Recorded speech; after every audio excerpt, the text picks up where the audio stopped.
upset, some people are happy, you know, but that's music. It should invoke conversation and emotion and arguments, you know, and that's when it's done right.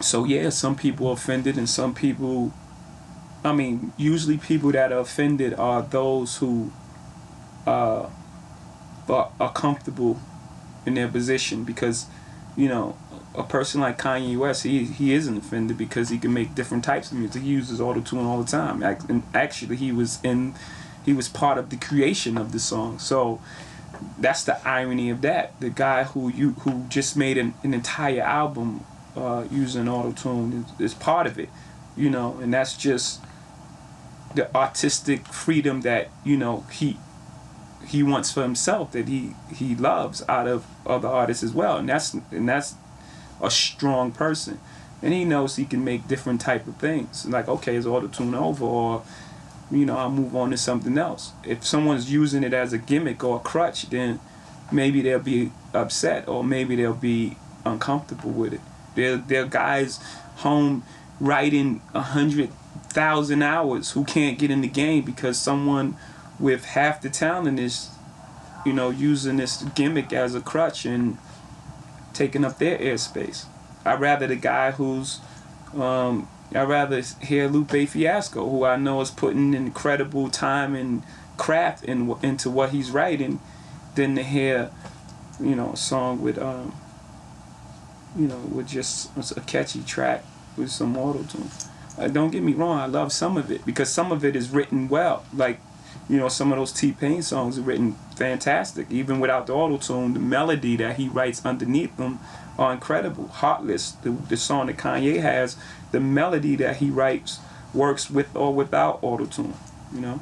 Hip-hop is 30 years old, so it's fairly young. And I think it's going through the same thing that rock had went through when rock had all the hair bands.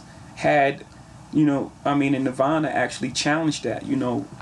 Unfortunately, he passed away, and he wasn't there to really, you know, solidify that grunge movement. But if someone had challenged that hairband movement when it was happening, you know, maybe rock music wouldn't have went through the transition it went through. I mean, it actually opened the doors for hip-hop to come in, you know, and I believe hip-hop, that could happen for us as well.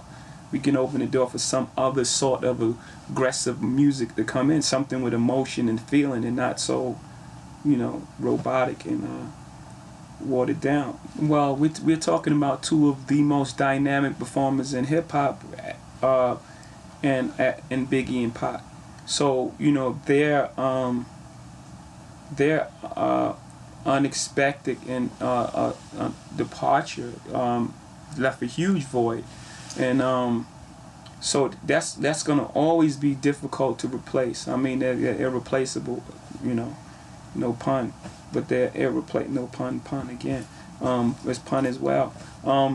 They're just irreplaceable icons in the music, and had they lived, it would have been very interesting, you know, with everything that was going on.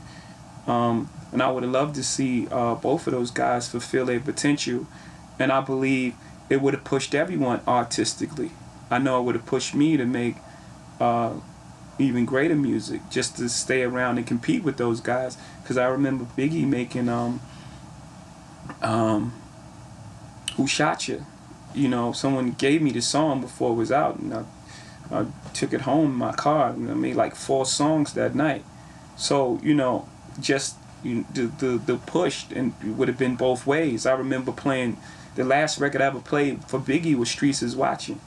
And I remember he just saying, play it again, son. And I had to play it for him 20 times. I played it for him so many times I gave it to him. This is a song that was a demo. It was the first record I made for Volume 1. And this was right before he passed away. And he played it so many times, I said, man, just keep it.